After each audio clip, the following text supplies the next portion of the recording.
Just one or two things to tell you about the second session. You have got in your file the abstract of the first speaker, but you have not got the abstract of the second speaker, the thing that he talked about. That is Max Weber notion of love in the context of modernity. But he told me, and as we know him very well, he is a kind of scholar who, is not very much inclined to, say, talk on a structured kind of synopsis, which is to be circulated in advance, not that kind of thing. So he told me whether there will be any problem. I told him that no, there is no problem, it is all left to you. So he will talk about this. And just one or two things by way of announcements. That is, those of you who require certificates, as we have done the earlier occasions.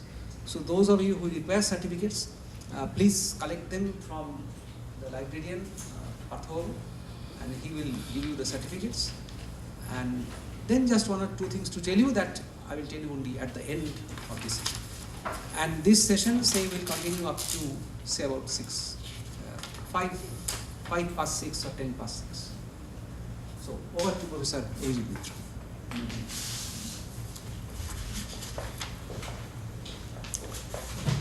I begin with a sense of wonder that is pertaining to Max Weber himself, but it is as much as to Sobhanlal, because he has asked me to present myself or to give a presentation, knowing fully well that there is hardly any soul more erratic, unorganized, and wild as Abhijit Mitra. This is all over known. I think all over West Bengal. And this is the 50th year of my teaching. Whole 50th complete this year, I will make. The students know it, their teachers know. So generation-wise, this is the wonderful reputation I have been able to create and sustain. But Shobhan dared to invite me. I don't know on what strength. My trouble is, and any kind of invitation is like a woman's love. Would you love me? I'll always say yes. Invitation, I'll always say yes. But then the trouble begins. What should I speak on? Immediately no. Yes. And the same thing happened. I didn't give him any topic. I started thinking, random, as if the ghost of Max Weber was whispering in my eyes, how interesting, enjoying me, on what is it that you will be talking about. I am everywhere. In this world of today, why am I not? Your election is operative. Would you speak on politicians? I have written it in Science, Politics as Vocation. Will you talk about parties? I have given you the fundamental things. Also about the politicians, good politicians, real politicians, non-politicians. So many things. What would you like to talk about? You go to malls, buy brands, but didn't I talk about charisma? Of course I wrote that it is attached to individual, but I also suggested, given a hint, that there can be institutional transference. That's to say, charisma might be associated with institution. Presidency College, charisma.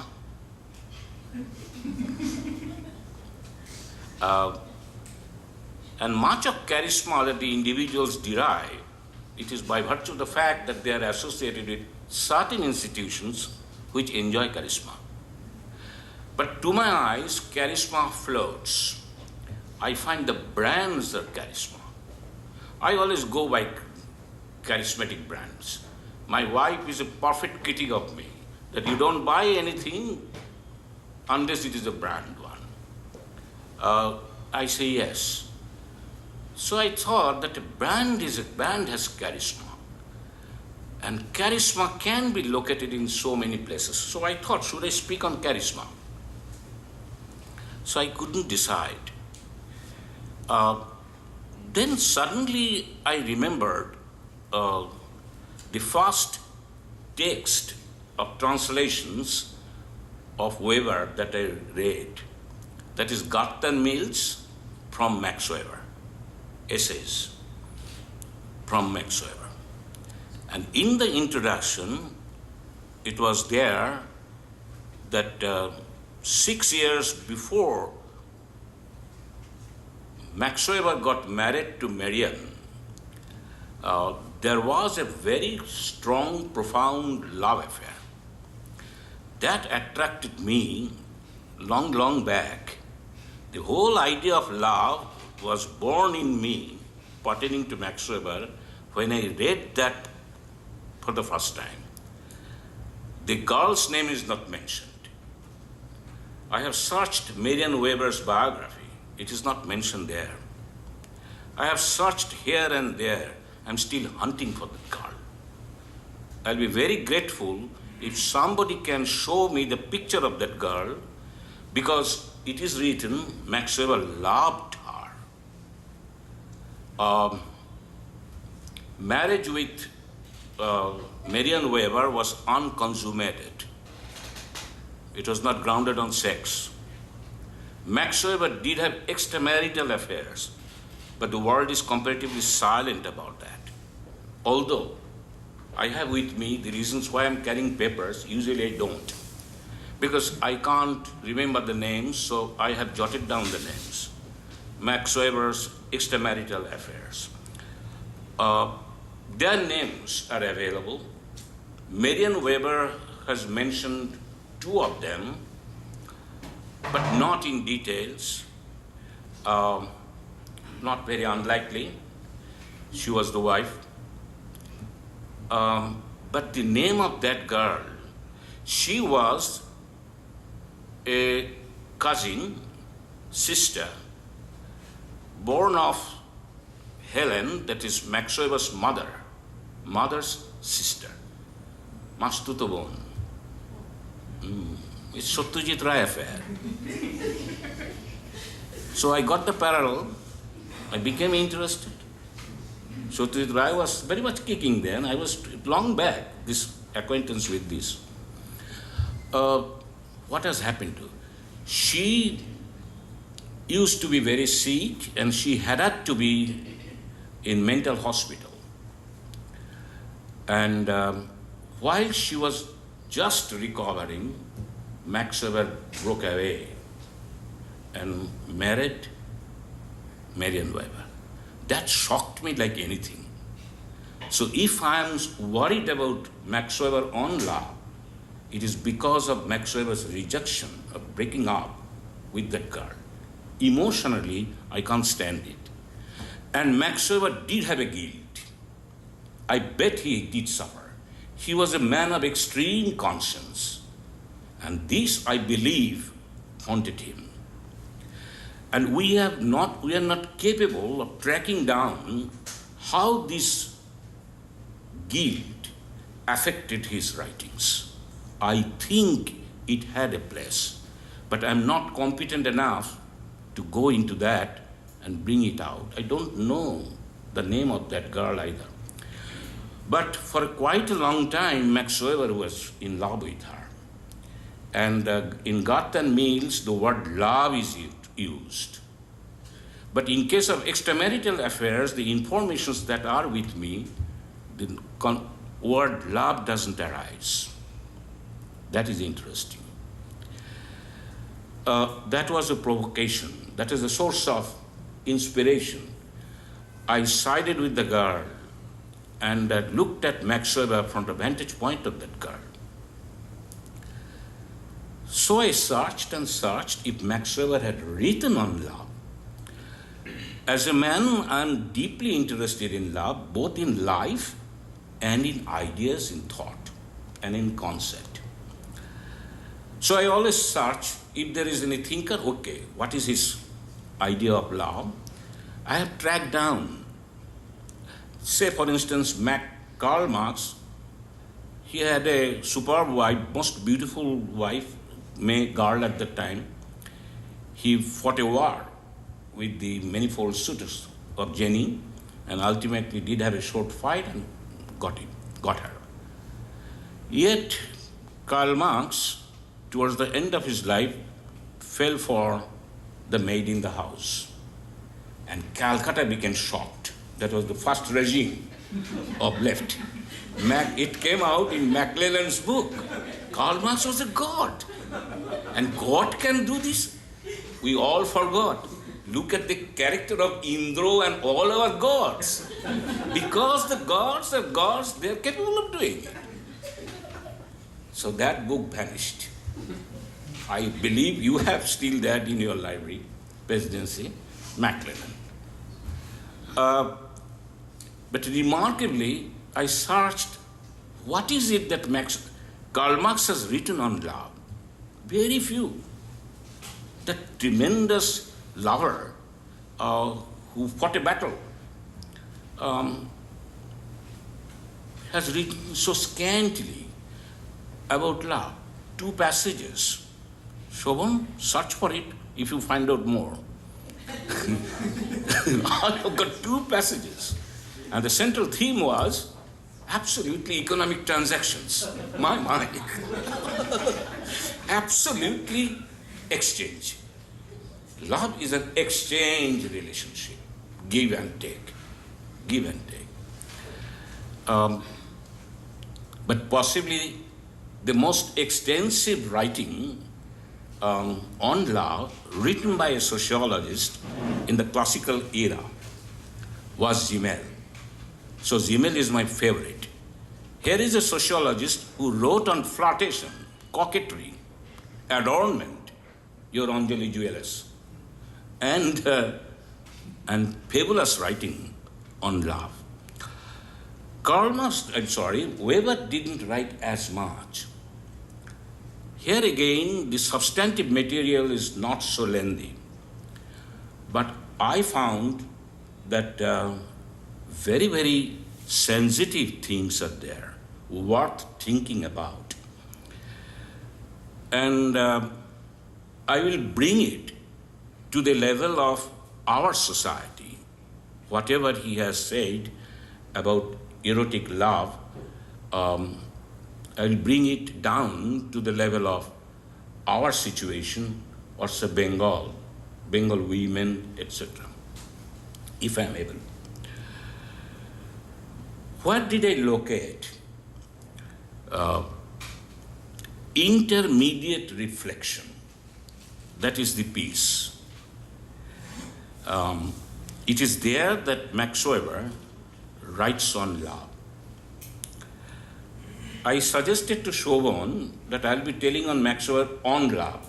Shobhan, only on love that looks. I think Shobhan felt that girls should not be left alone. they are to be anchored. Escort should be there. And so he provided, and what should I say, modernity, and he became satisfied. Yeah, that's okay. So love was given an anchor. That look, and in this area there are so many public bars and restaurants. So girls cannot be left alone. He is not entitled to enter bars alone. So love cannot be discussed alone. It has to be anchored. But I will justify Shobhan that yes, it is to be anchored, and the best anchorage is modernity. If you don't read the few passages that Max Weber had written about love, we might have missed quite a lot about his understanding of modernity. actually perplexes, how modernity is perplexing, that is also to a large extent revealed through his writings on love. I bet just as Marx remained unknown minus his aesthetics, Weber remains unknown minus his study of love. I am inclined to give a title to what I am going to say. Sobhan's title I retain, Max Weber, Modernity and Love, but here I have written or the other Weber. Personally favor this second, would you mind? The other Weber. Not so very much commonly discussed. It is nowhere taught. I have scanned all the syllabus of West Bengal and outside Bengal. If I say Weber on love, did he write? And that he had affairs, did he have affairs? These monishis are not supposed to.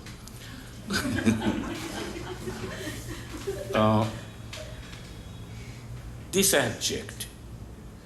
It was there only in one syllabus drafted by me, notorious as I am, in a syllabus on political sociology, the classical part.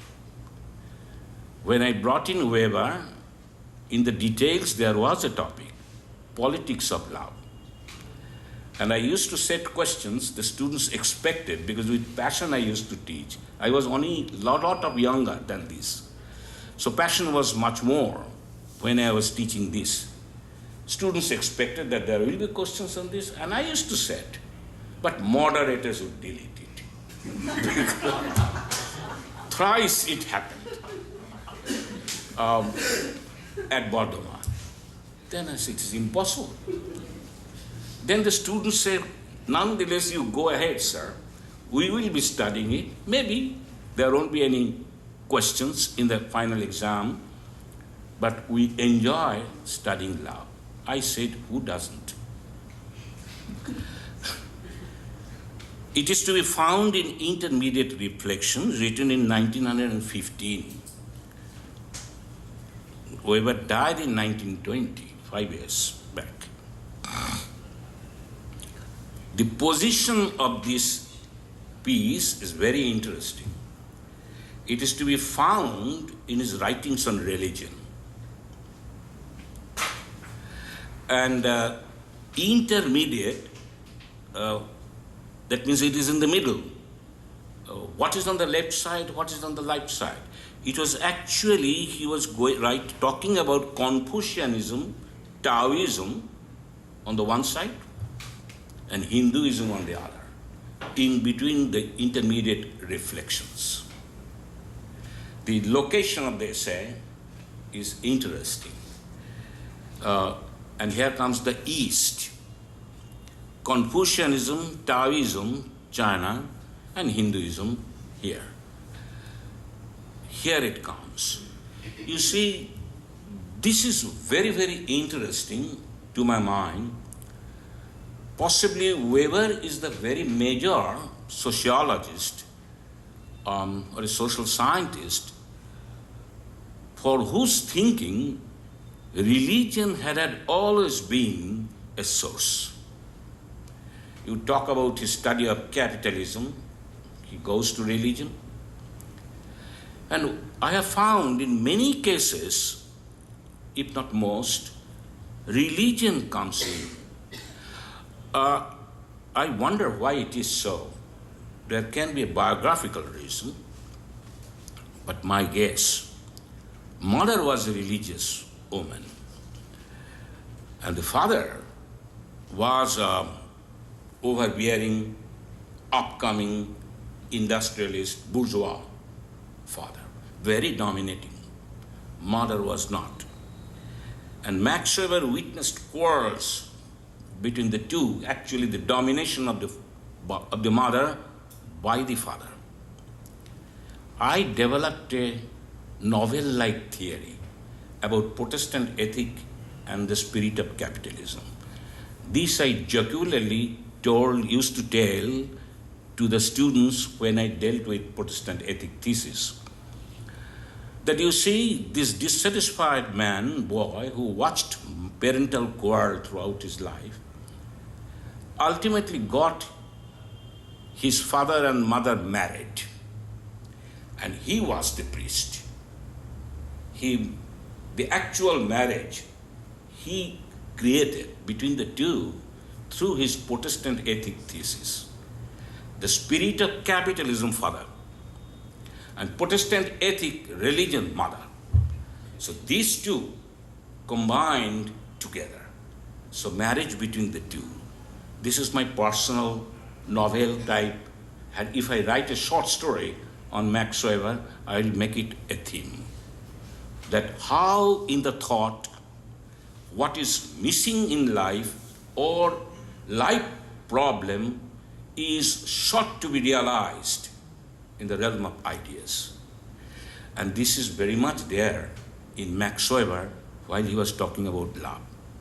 I will come to that. How it is related to his own affairs, or for that matter, his personal life. That will come. I'm not used to carrying papers, so I feel very uncomfortable. I can't speak very smoothly, freely, if I have papers in front of me. But this time I had to do, because I will be mentioning certain characters to be dealt with, to be understood, to be mentioned. Otherwise, we can't understand the total story. That is to say, there are many allusions offered almost in parenthesis or in silence. There's a lot of silence in the paper, but this silence speaks volume. So I searched that what is it that Weber was silent about. The biographies, other than Marian Weber and Marian Weber also, I consulted and found certain facts. The situation in Munich, the culture of the day, what Max Weber wrote was also in response to the climate. The climate in the academic circle even. I'll come to that. But what is it and why do I say that Sobhan is justified? Let me explain that. The concern had been, that is, Prashant Rai has mentioned it already in passing, but rightly, that is there any way out of this, the kind of subjugation, to use his, in the modern world? Yes. Is there any possibility of salvation when religion is no more?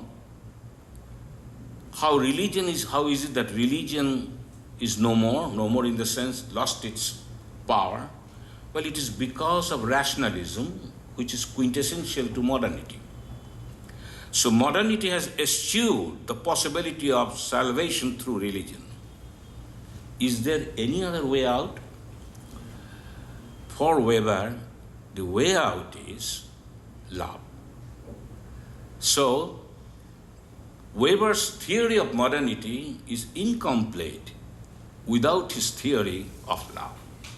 Would I make myself clear? So Sobhan, in a way, has done the rightmost thing, that you place modernity, and then that means he contextualized love. But then, when we go into the middle of the thesis, you will find that the actual fight that Weber was trying to do was to get out of the context. Was he successful? Was he ever successful on any score? No. He had this tremendous oscillation. I call Max Weber the Hamlet of Western sociology. And that's why I like him very, very much. Continuously wavering, this to that, because he finds that he was always in a dilemma. So his story of love, his theory of love, also is a theory of a kind of a dilemma. I'll come to that.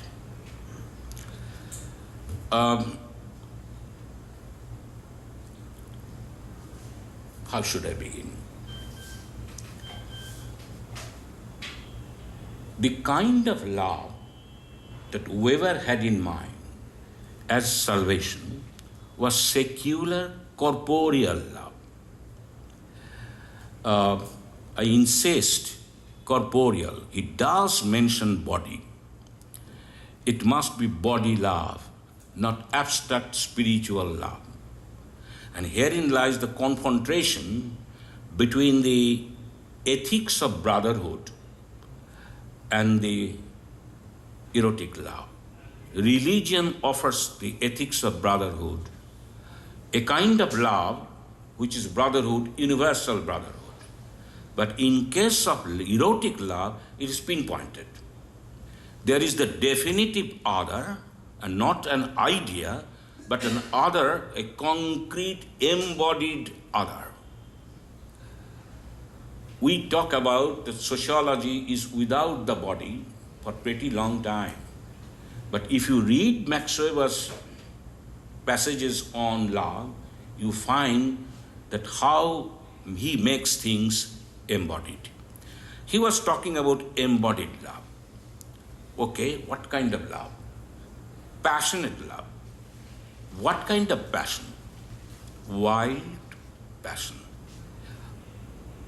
Where there is animalism, it comes very much close to animalistic, natural. He often uses the metaphor naive peasant naturalism, naturalism of the peasant. That means natural, spontaneous love, love without any calculation, and love without any fetters. And it is sexual love. There is no God means matters. It is all open. So this he was talking about.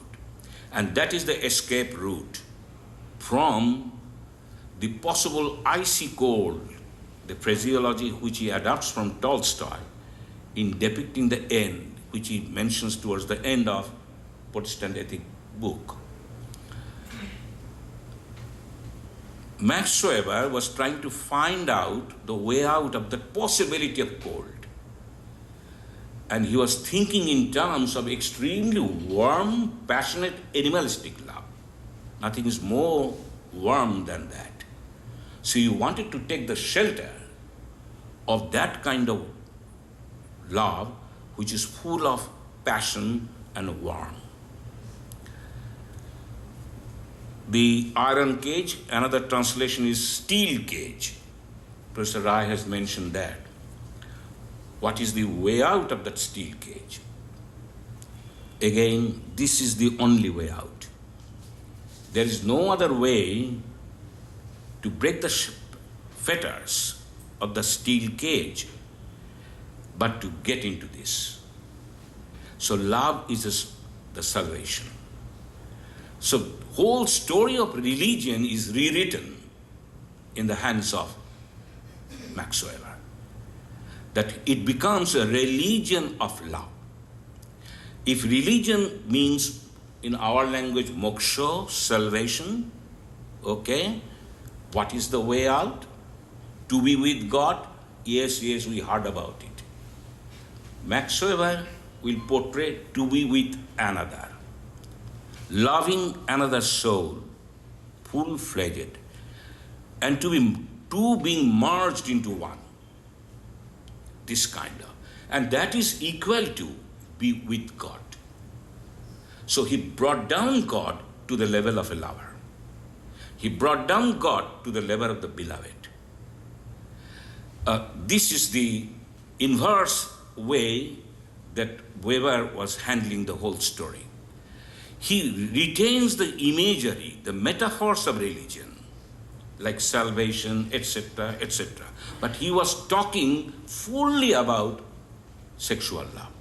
This is interesting.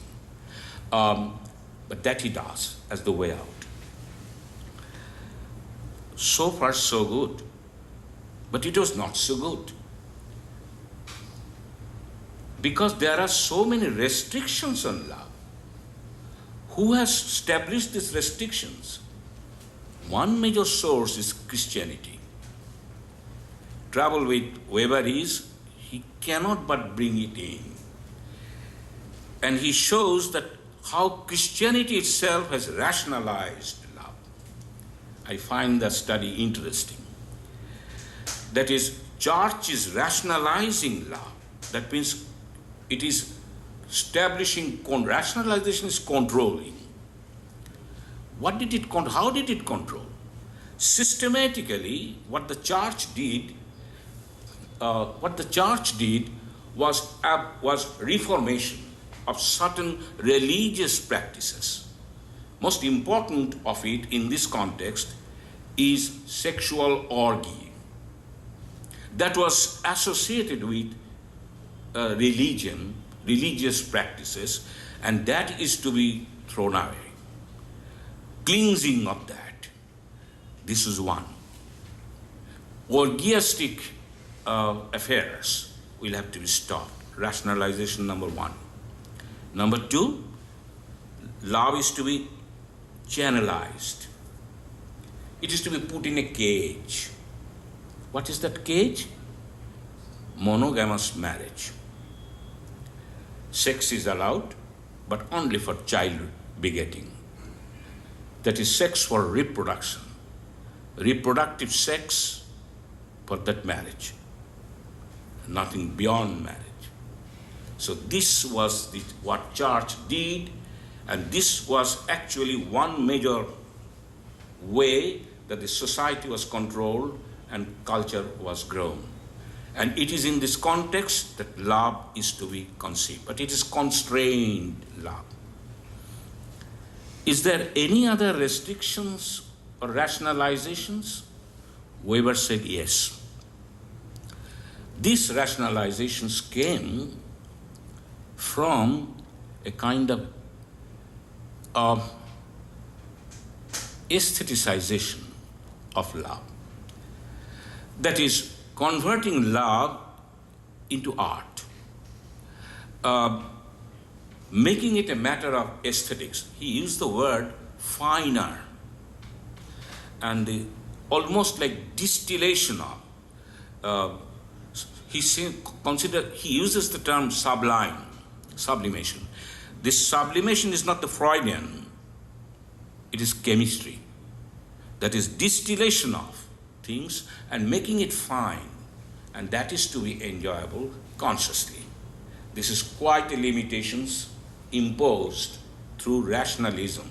Modernity is granting love, but in the light of aestheticization of love, not wild love, not peasant love, but highly sophisticated love.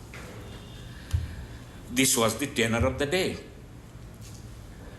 Max Weber realized that freedom is to be obtained by breaking this shackle. The first one, unnecessary. Second one, that monogamous marriage. Orgy, he didn't bother about. But monogamous marriage, that it is sanctified. Love is to be rendered free from marriage. Almost sensational or revolutionary in the sense. We talk about Foucault today, but long back, that love is to be beyond the confines of marriage and family. It will have to be extramarital. You see, we Indians are well ahead, because in our Padabolis, etc., love means parokya. Absolutely. Actually, we took courage in both hands, however weak, meek we might be, in case of love, and declared that their love cannot be love unless it is parokya. A disciplined love, is it love? We never bother. But then Max Weber had to worry. And interestingly, what happened is this: his wife was a botheration. This Marian, she did so much for Weber. Their marriage was sexless, and it was almost contractual that they wouldn't do it. Why? For intellectual pursuit. Oh yeah, for intellectual pursuit. Now here allow me to mention the culture of the day. You see, this is not typical of Marian Weber and Max Weber. Whole of 19th century Victorian, the Ruskins, Semen, each partner had a different understanding of the nature of their future life, not conjugal that way. Very popular name, Charles Dickens. He declared in public that his wife was no longer capable helpmate to the life of the self-elected artist. That means she is standing in the way. She is not helping him. Wives demand attention, necessarily so. But the writer cannot give her that much of time, not the adults or the intellectuals. So they require freedom. And this is the point. John Stuart Mill and Mrs. Harriet Taylor. As long as John Stuart was a bachelor, and he was carrying on an affair with Harriet Taylor, wife of somebody else, there was the gossip around that what is this? But it was posed and very nicely pampered. It was public that their affair is absolutely intellectual. People said Platonic. I'm averse to that expression Platonic, because if Platonic love is without sex, then how could Foucault, the last part of History of Sexuality, be based on Plato's Symposium? Okay? If you say Platonic love, you will be homosexual love. But we go on using the term Platonic love, thinking it is abstract, intellectual love. How it has been given that meaning, I believe this is the trick of the colonizers. This is the trick of the Victorian England. They would not mention the homosexual. They actually led to the death of Oscar Wilde on that ground. So Mr. Taylor died, and John Stuart Mill and Harriet, they could marry. They married. But the relationship was intellectual. Okay? So it was more or less a practice, I should say. Sidney and Beatrice Webb. Beatrice writes to Sidney, "My dear Sidney, give me your head." I don't anything else. That means Sidney's sex lies not downwards, it's all in the head. And if you read, forgive me, if you read Henry Miller, Nexus, Sexus, Plexus, etc., you will feel that what I am suggesting is correct. That is to say, there can be conjugality, sexing through head. There is a wonderful description there, and nobody can beat Henry Miller. Unfortunately, we don't make these books text, but that was the case. So Sidney and Beatrice Webb, all affairs of the head. So it was not uncommon. It was very much in practice. And same thing happened with regard to Marian Weber and Max Weber. Marian Weber was a niece of Weber's senior.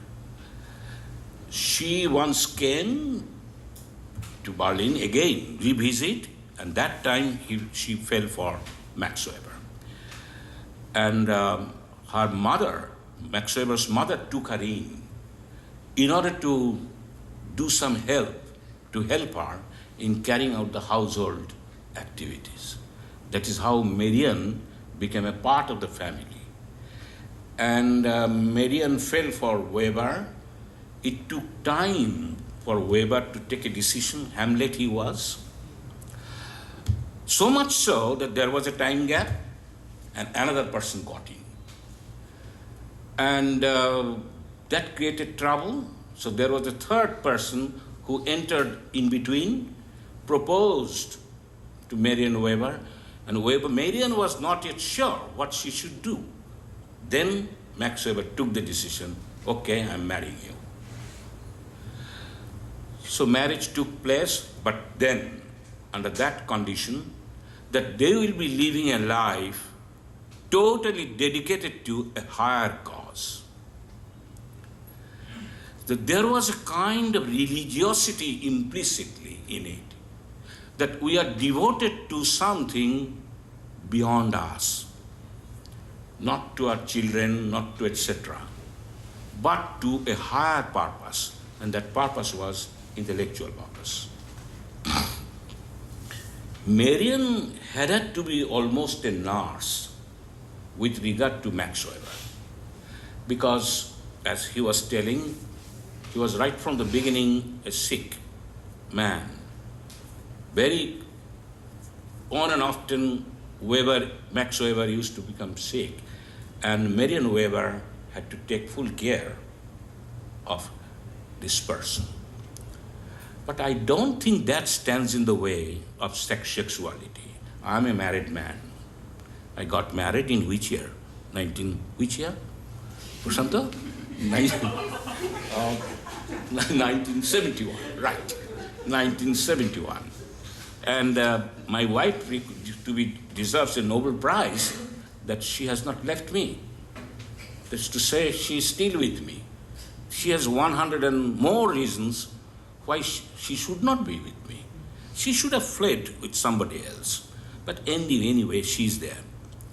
Marian Weber continued, and but nothing sexual, etc. You see, this life is a very, very interesting one. And then what happened? From personal stories, I go to the culture, to the situation. A gentleman came, almost like a Zimmel stranger, you see, coming from outside. Zimmel used to say, stranger, who is a stranger? The usual idea was that coming today and going out tomorrow. Zimmel said, no, coming today, stays tomorrow. A stranger of that kind came in. He was a disciple of Freud. Name is Otto Gross. And he created havoc with his doctrine. And it began to be highly influential in these small, even academic cities, Munich and all this. What was this? What is his thesis? Marian Weber scathingly summarizes his thesis because she disliked. The thesis was that there must necessarily be extramarital relationship, and it is to be understood as legitimate, otherwise the souls are in chain. For real freedom, you require extramarital sex and affairs. And that is the way monogamous marriage system was threatened. Marian writes, the Webers were shocked. He writes plural. Was Max Weber? No. Here the biographer is biased. She mentions Webers were shocked. Who was shocked? Marian Weber. And on the face of it, Max Weber might also shares theoretically the idea, but then, what idea? No, it is very destructive. It will be hitting at the roots of the stability of society, the very social order.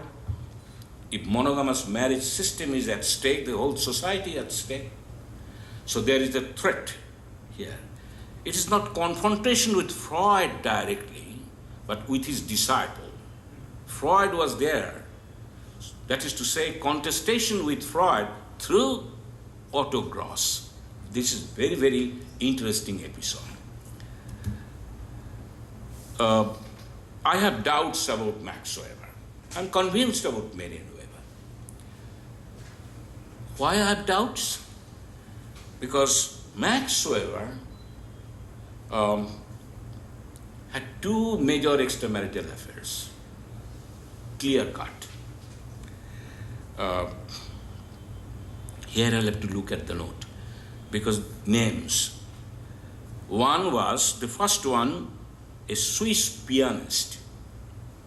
The name was Mina Tobler. Tobler's name is mentioned in Marian Weber's biography, but doesn't go into details. Yes, Weber was fond of music. Well, Weber was. And piano, mind you. Weber's contribution to sociology of art and literature, one major segment is the writing, that paper or book on piano, rationalization of music in the West. Piano being, it was a book on piano. Who knows? This Miss Mina Tobler, pianist.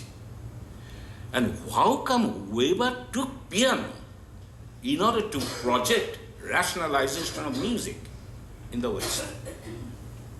We all know the inner details, the sense of organization in the piano as a musical instrument and all that. But remember the coincidence, at least call it a coincidence. Mina Tobler, who came to live in Heidelberg in 1908. The relationship, so goes the gossip, erotic and passionate. Mina Tobler cannot be forgotten, should not be forgotten. Unfortunately, greater details are not there, very reticent. We don't have large documents of this erotic and passionate affair. No details, not so much letters, etc., etc., etc. The second one, an affair with Elsie Jeffy, I don't know if I'm pronouncing it correctly. This is a German name. This is at the time when Weber has moved to Munich in 1919, 1 year before his death. Attention to her was there. Mr. and Mrs. Weber, they went to Italy. That photograph is there in Marian Weber's biography.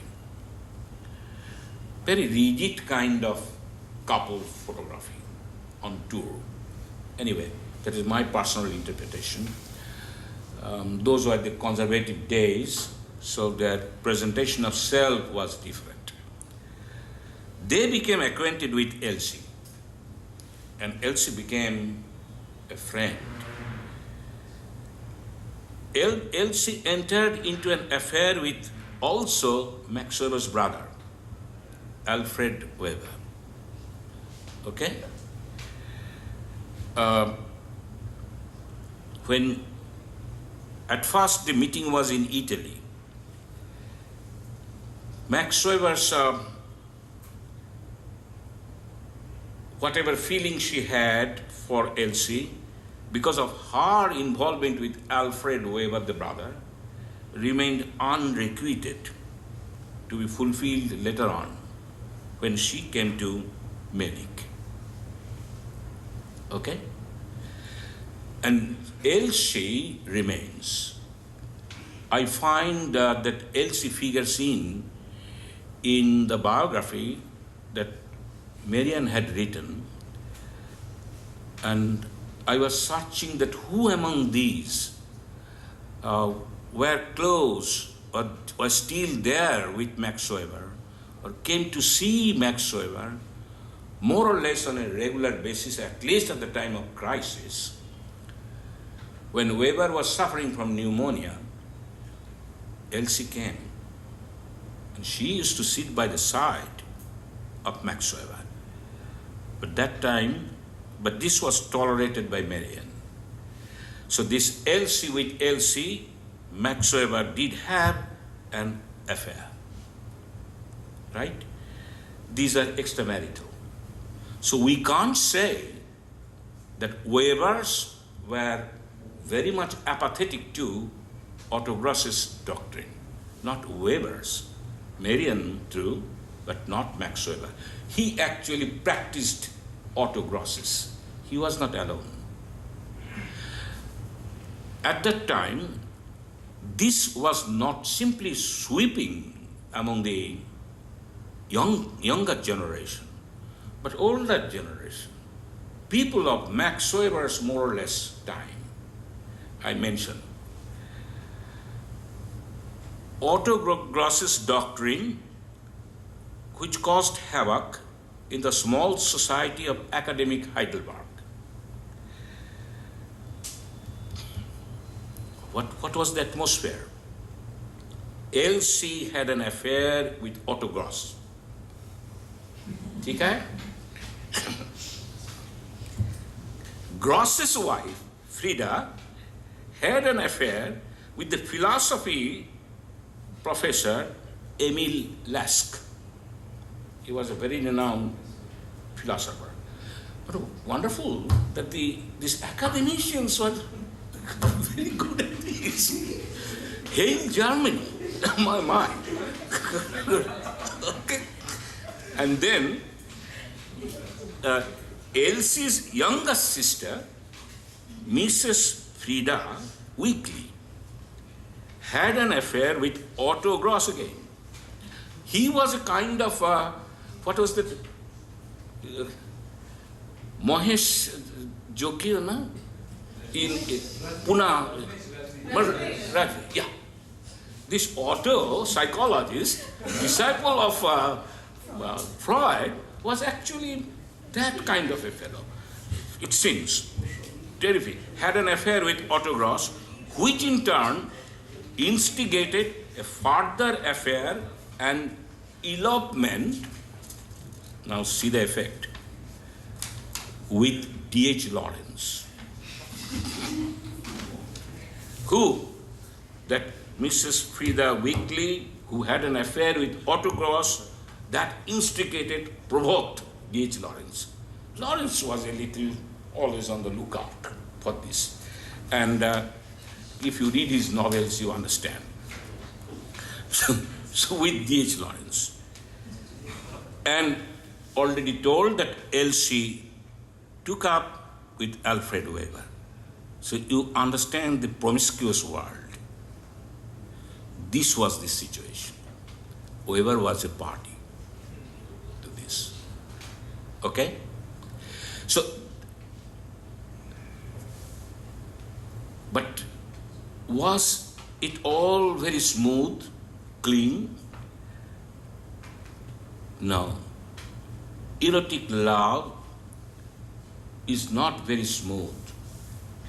Weber sensed domination submission. That is to say, he understood the possibility of power game in erotic love. He didn't spare either divine, but starting with the erotic, he said that between the partners, one is dominant in the sense that he expresses his desire very strongly, very articulate about what he wants, what he demands. He imposes his will upon the other. One who does is the dominant one. And when that will is not necessarily the willing of the partner, she is a subjugated one. I think the feminists should love Max Weber and draw from this part vehemently, and they are all skeptic about this heterosexual, and only that our film director Ritu did not read this. Thank God. If he had read this, then he would have brought it up. Now this is the case. I'll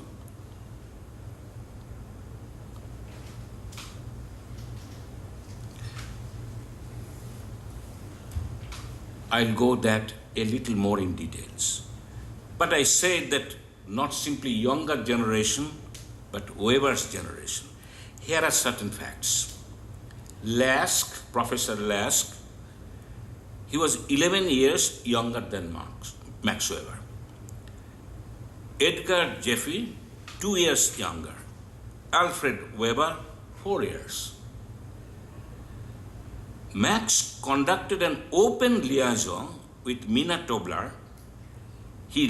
This is interesting. Max likened himself to the hero in Gottfried Keller's novel. This is Der Grün Henrik, who stands between two women, his wife and his mistress Judith. The wife was not that passionate. Judith was very passionate and sensuous. Interesting part of the game, Weber used to address Mina Tobler in his letters as Judith. I repeat the point. This is very suggestive.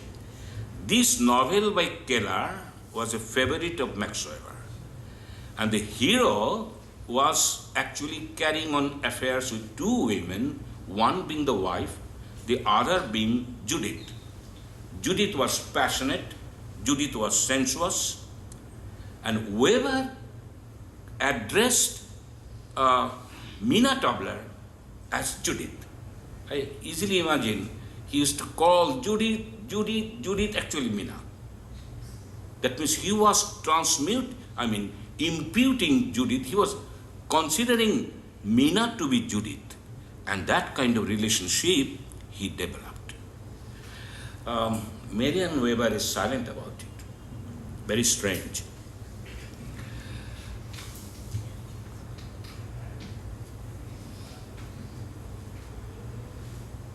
Good. Then getting back to the whole theme, the question of domination. How does he interpret this domination? That the one partner is not articulating his desires. The other is vehement in his articulation and demanding. The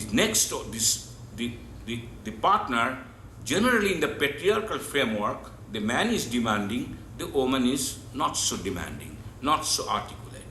So in that sense, he remains a junior partner.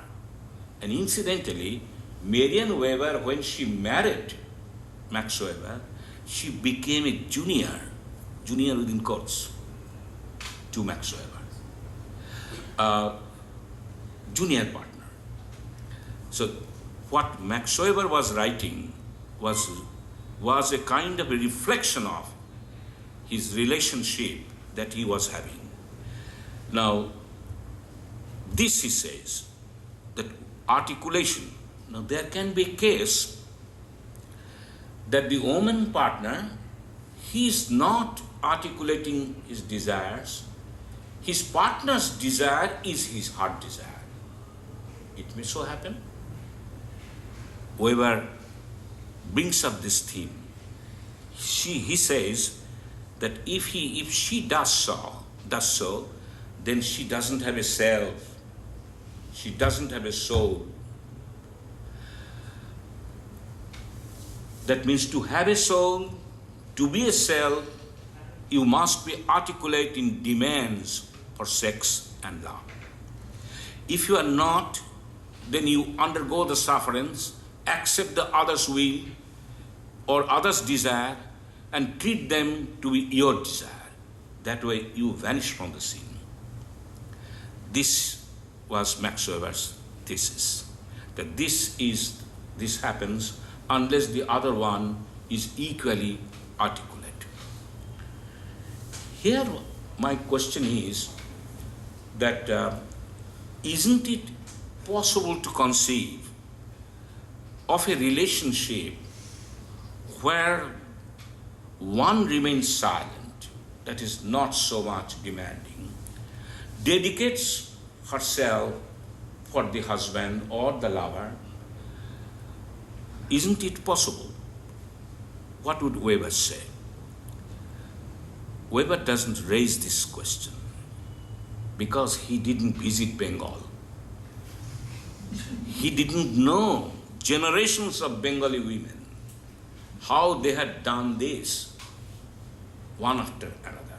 I know some of them in the very concrete.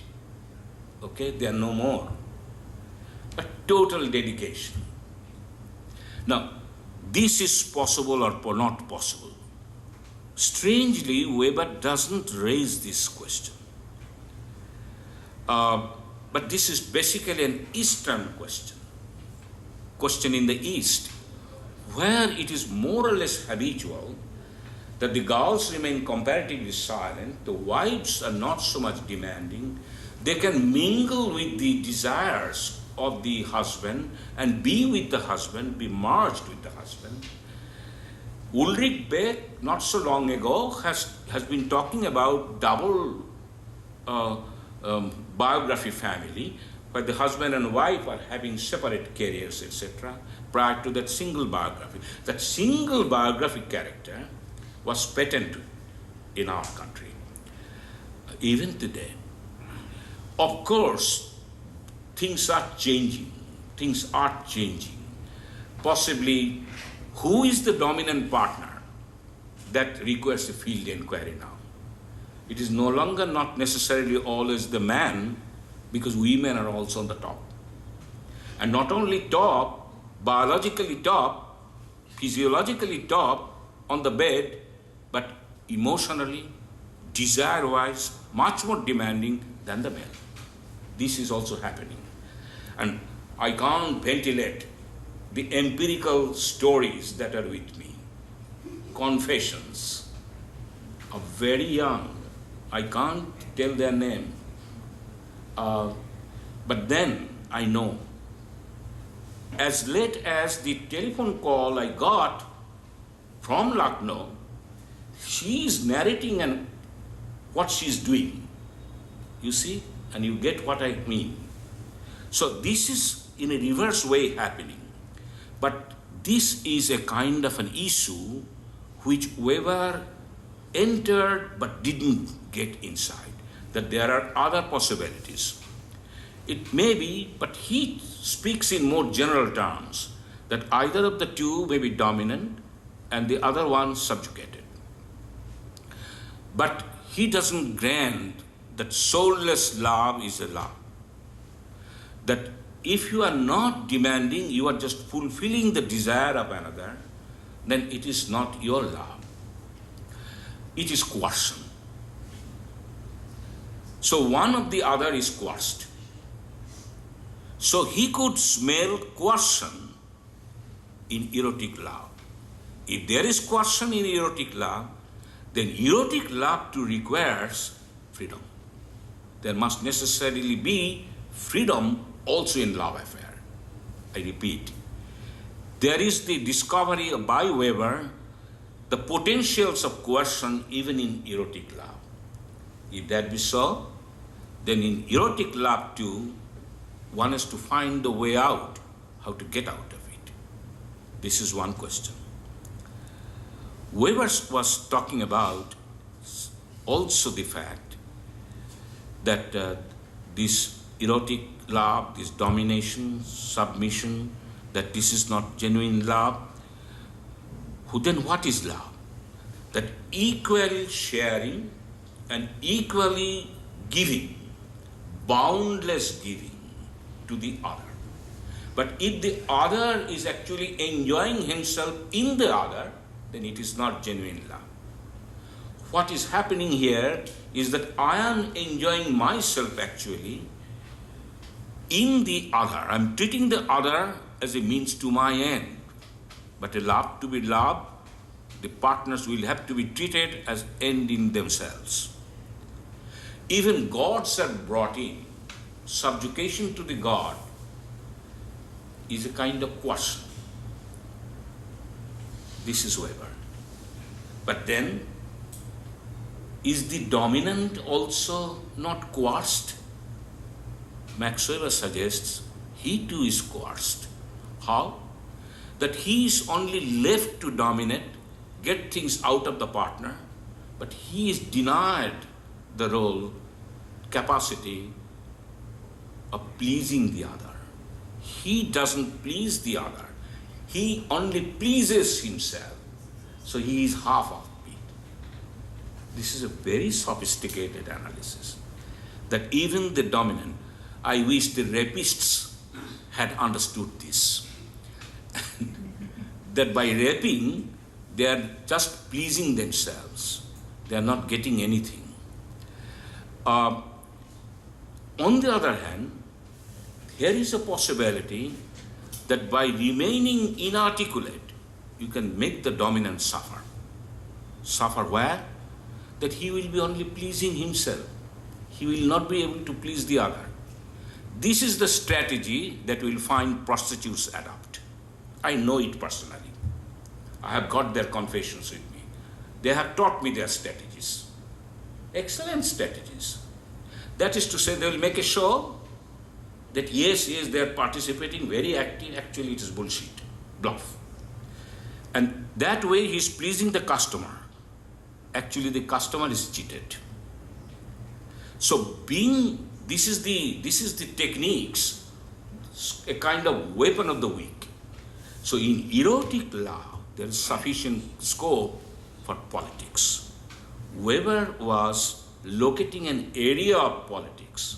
I call it politics of love in Weber.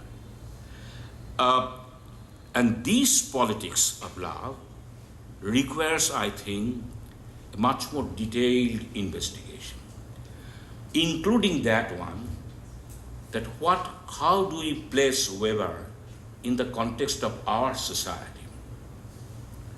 There have been women that who remained almost mum, suffer. And to my mind, there is a kind of feminism in this country or Bengal. I call it household feminism. That's to say, women have tolerated their husband, but by simple toleration, they have also won over the husband. That they have not remained subjugated altogether. They have made the husband also suffer through the Weberian strategy. What Weber is suggesting, that the dominant, by imposing his will, he is getting things out, but he doesn't have that part of love which involves pleasing. True love, according to Weber, is mutual pleasing, that it must be, you must please me, I must please you. So if I cannot please you, then I'm a half-baked lover, even if I'm winning the show for the game, winning the game for the time being. So this is the irony of love. And Weber projects this irony, to my mind, with utmost brilliance. Not in many pages, but very few lines, here and there, not very explicitly. Why didn't he write much more explicitly? I think the social situation. Think of Otto Gross, the kind of reaction he faced, although in practice so many were swept away, and they were actually practicing extramarital love. Here I stop my presentation, you come up. I have not read the passages I have with me, because I can't manage. When I speak, but I can't consult the pages. But this I have had to bring with me about the who was senior, who was junior, how much Lask was junior to Marx. This I had to take down in the form of notes, which I am carrying. So we have got still about 20 minutes, so we can have discussions in English, Bengali. You can raise your questions. Very fascinating issues have been raised.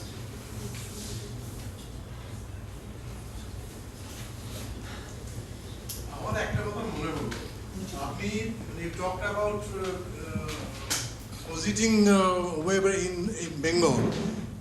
আপনি যদি গান্ধীর কথা বলেন, মহাত্মা গান্ধীর আত্মজীবনীতে তার স্ত্রীর সঙ্গে তার যা রিলেশনের কথা রয়েছে এবং the way it has been expressed about the sexual relations between the man and the woman and the sense of guilt, the sense of sin and the sense of non-participation. তো এটাকে যদি আপনি একটু ওয়েবারিয়ান দিক থেকে বলেন। আমাকে ওয়েবার অব্দি যেতে হবে না, এটার উত্তর আমি অভিজিৎ মিত্র হয়ে দিতে পারি। সেটা হচ্ছে Gandhi dishonored his wife by writing that. It's pure and simple. You were enjoying your wife, but you defiled your wife while you were writing this.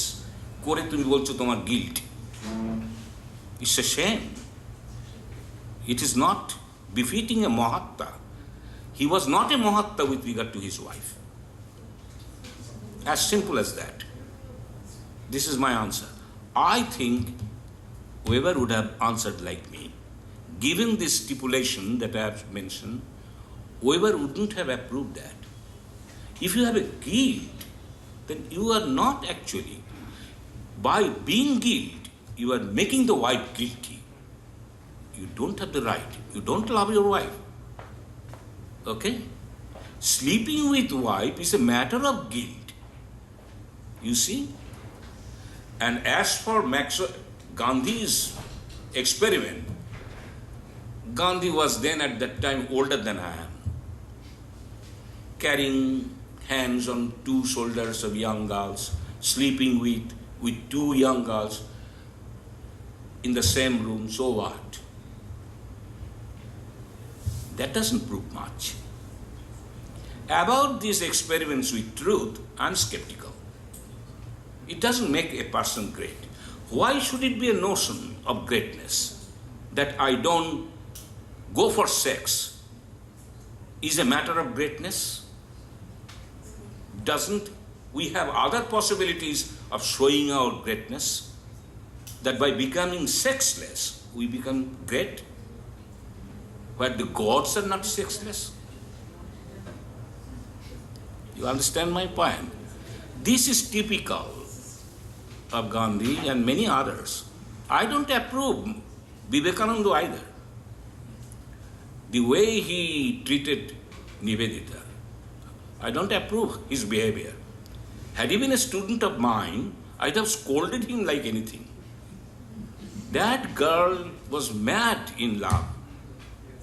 He came all the way leaving everything. And what did you do, young man? You sent him to God. What a shame.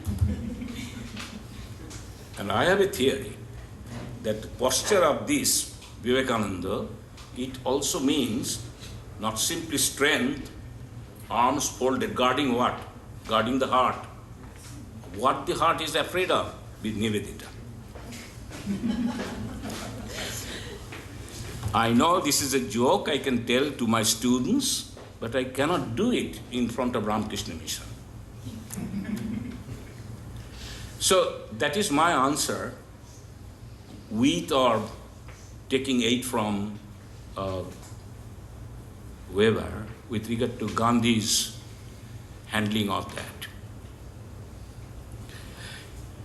Had it been an extramarital affair, that Gandhi was engaged in a poroka when his father was dying, that might have meant something, but it is not. We have our very famous, what is that name, that swimming across the river and going to that very famous story. Huh? And she says that no, your father's Shraddha ceremony is on. Then he pleads that blind my eyes, and actually he brought out and blinded him. Anyway, so it is not even that. Gandhi was sleeping with his wife. What Gandhi's target was, concupiscence. That is it. But why should it be considered that way? So I don't understand Gandhi that much, that should be taken as a matter of guilt, or that it is a matter of honor, that if you are above it.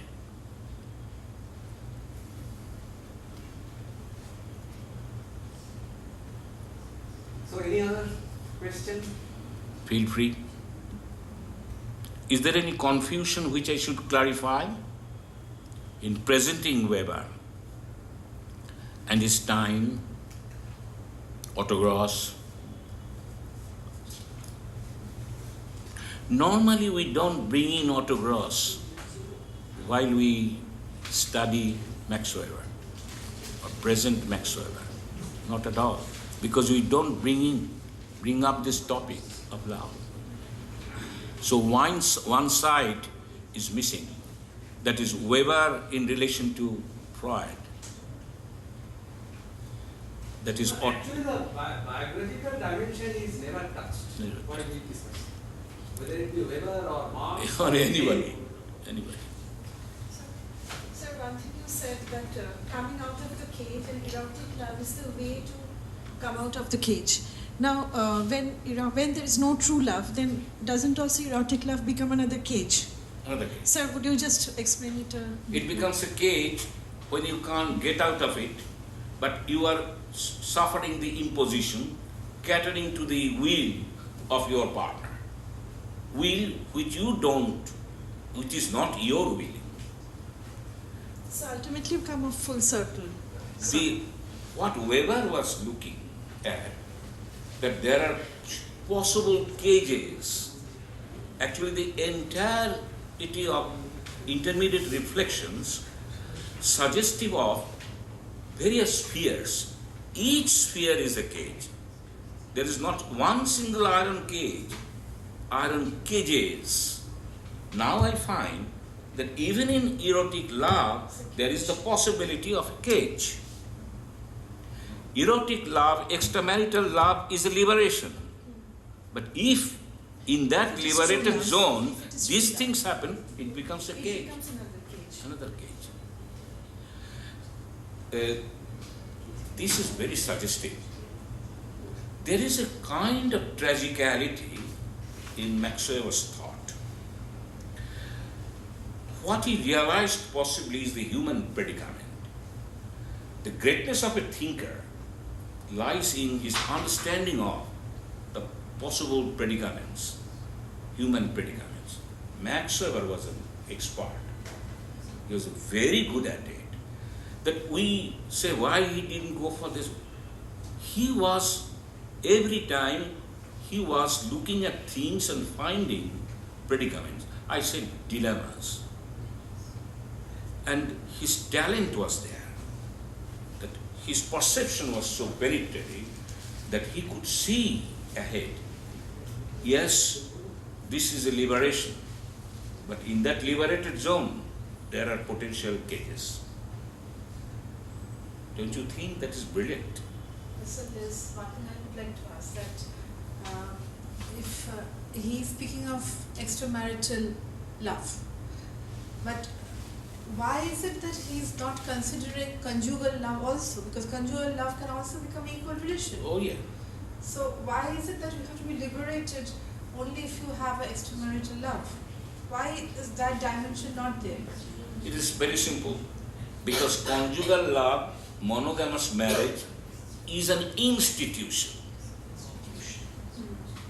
It is a cage. Yes. And it is sanctified by the church. But can you not come out of that cage with the same logic? Actually, there are many conjugal relationships which are very good. True love, that's what. True love, yes. We need not think that married men and women are very unhappy because that they are married. Not necessarily. The question is that liberation here implies that liberation from the kind of church-oriented rationalization. That you can't go beyond this. Hence the necessity of consideration of the question of extramarital. If it was not tabooed, and definitely there is castigation of extramarital, whoever indulges in it does it with sufferance, does it with pain. So sufferance is there. So here Weber's argument is that this he in a way legitimizes in the name of liberation. This is the radical part of it. But then again he finds that even in this liberation there is the possibility. Yeah. That's the relation with modernity. This is modern. Becoming extramarital, highly modern. Okay? But in this modern, you can say it is late modern. So contemporary strategy is you go ahead changing your partners, you don't invest your emotion, soul in it. A commitment-less relationship. You do not remain attached, you do not invest everything to one place, one man or woman, or to one institution or group. Because you will have to move in order to sustain yourself. So in order to develop yourself, sustain yourself, whichever way you put, you will have to move. But if you are committed, you remain stuck.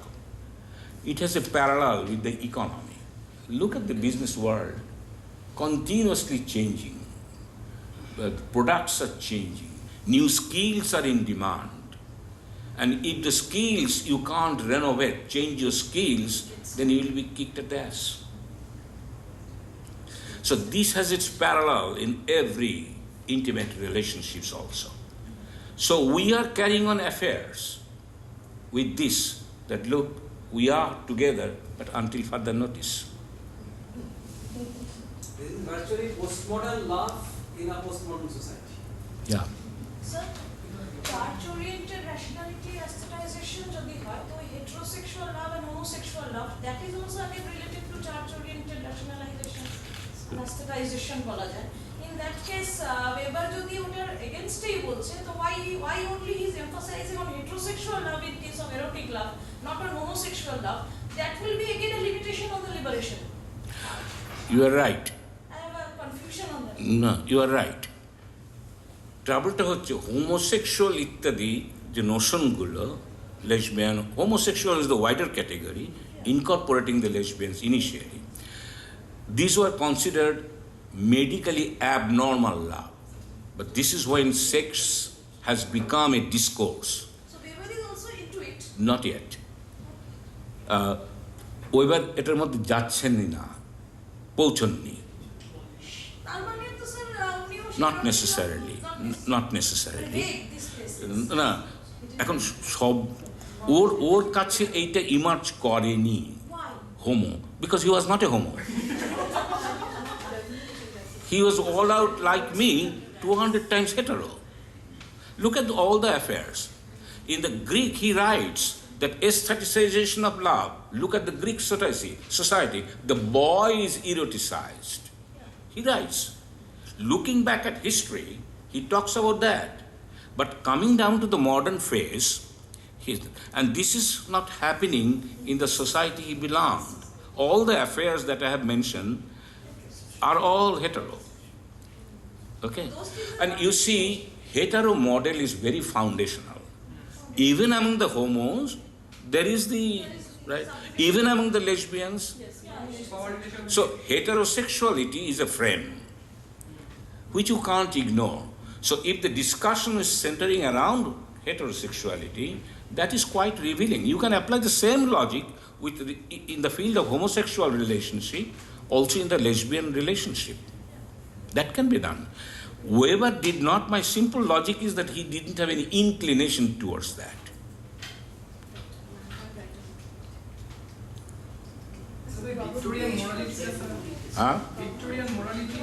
Victorian morality he challenges.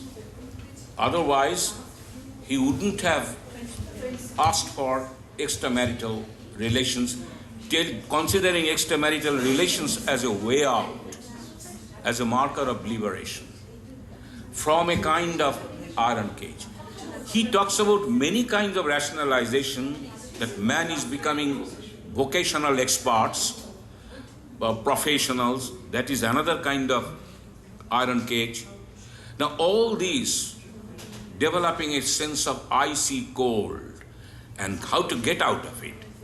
The secular way was to get in love. That is the thing. Your argument possibly was that this love could be secured all within conjugality, within the fold of marriage. To the extent it is fine, but to the extent it is not, then going out. Going out. Modern. My personal view. Yes. I know one predicament, that is for certain. You are continuously to enliven love. Even you are in love, you will have to be placing yourself anew. Extremely creative one, otherwise it will soon become dull, stale, a bore.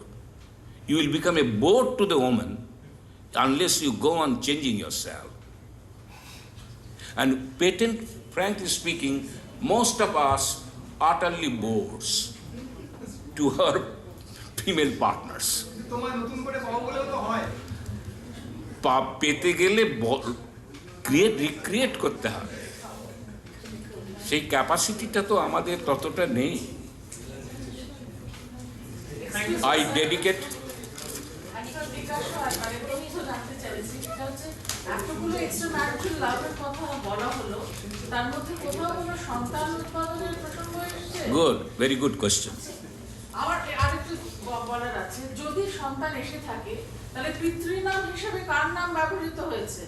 যদি বিবাহিত স্বামীর নামে ব্যবহৃত হয় তাহলে তো সেক্ষেত্রে ইনস্টিটিউশনকেই মেনে নেওয়া হচ্ছে। ঠিক, you are absolutely right. In Marian Weber's detailed biography, they didn't have children. No. But Webers did have children, adopted children. Towards the end, friends stood in the way. They suggested that you are all old now, too old to adopt. You can't manage these children. These children were the children of Lily, the sister. In an accident, Lily died. It was actually guess whether it was a suicide or not. So Lily had children, and these children were taken up. Max Weber and no. This is a sister, Max Weber's sister, Lily. You will find a picture of her in Weber's biography written by Marian Weber. Lily died, so who will take charge of the children? Max Weber, Marian Weber.